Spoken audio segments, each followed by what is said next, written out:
Finally, tomorrow is the last day of Make in India. But if you thought that Make in India week was all about big conglomerates and top-notch MNCs, think again. CNBC TV 18's Young Turks hosted India's young entrepreneurs to showcase their companies before the world.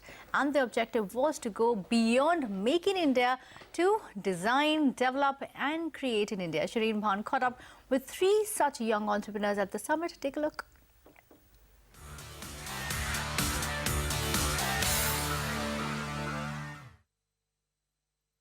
A lot of things which, like what most traditional Indian customer likes is buying from outside as opposed to buying from India, right?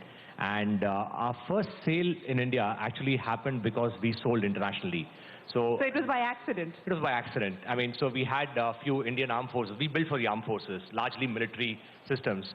So I used to work with the US military many years back, and I had good relationships there, and we said, well, we are building these systems, and they said they'd be willing to try it out. So US Special Forces were experimenting with some of our systems, and we had some of the Indian Armed Forces guys who happened to visit the US. They had gone to West Point and they'd gone to SOCOM, and they saw some of this equipment, and those guys told them, well, by the way, this comes from India, it comes from Bangalore.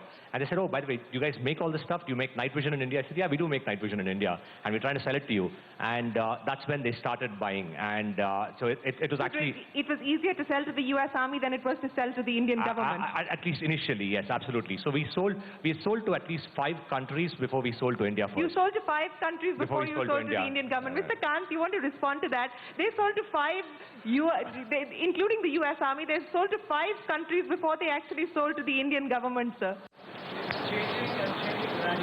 It's changing and changing radically. That's good to hear. Manasej, let me ask you as well. Were you taken seriously? Because you're not just addressing the Indian market, you're also developed a product that addresses a global need, and you're taking on the global players as well. What was the experience like for you when you were selling to customers outside of India versus customers in India? A very interesting difference, actually. Same experiences, by the way, like yours. I followed what Saurav Ganguly did, by the way. Like, score a century in Lords, people will come back and take notice of you, right? So, and by the way, score 2 centuries, just to be ensured, first was not a fluke. So it's not a one-trick pony. Exactly. So our experience selling internationally has been spectacular, and my experience selling in India has been equally, right? For the simple reasons that, like what Arvind said, like, we don't believe that something of great quality can be actually built in India. And therefore, there is a lot of fastidious reaction towards a technology which comes your way. People are like, maybe we should wait for another 6 months and let's see others burn their hands. Experience selling outside India has been much more positive. And it doesn't matter who you're rubbing shoulders with. Are you competing with Bosch, or are you competing with, whosoever is concerned? The point is, if your product is good, it will sell.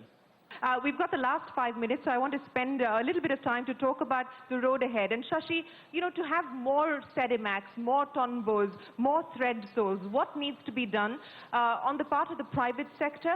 What can be done on the part of the government? We've got the big Startup India policy that's been unveiled. Is there a role that the government can play? What role can the government play? What role should the government play? Very quickly. For entrepreneurs on a continual basis to come out of the IITs, for example, you need to have a culture where you say that the labs in IIT actually are of consequence to the country. Yeah. Okay? Now, as well as a belief in that as well. This is not lip service. It's fine to keep saying that, but to truly believe in it means that you are going to conduct your life very differently. Mm-hmm. The government is going to conduct its life very differently. Absolutely. So I think it's more of a mindset thing from the government side, and more of willingness to buy from the private sector. Okay, Arvind? I think the mentality that, does someone buy from you, because you're Indian, or does he buy from you because you're low cost, or does he buy from you because you're the best at that price point? And I think every company needs to go, and any company, any startup who goes to sell to the government, the rationale has to be, buy from me because I am the best. I am the best that exists in the space outside. If I'm not the best, don't buy from me. It doesn't make sense, right? Just don't buy because I'm tugging at your heartstrings, because I'm a poor entrepreneur and made in India, or because I am cheap, because that's what you expect, right? Saying it's India, so it's cheap. So that should be the motto. It should be the best, and that's the only way to make it succeed. Manasej. The long-term answer for me is, I don't see in India there's enough stress towards grassroots fundamental education for making the lives of science, agriculture, architecture better.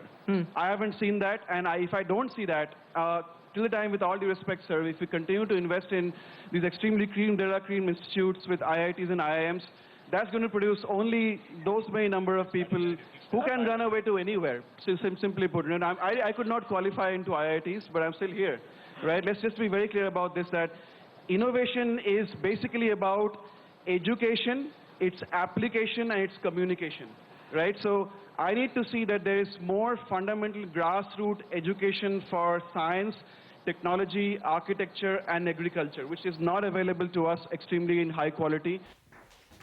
Well, some real words on the issues around making in India.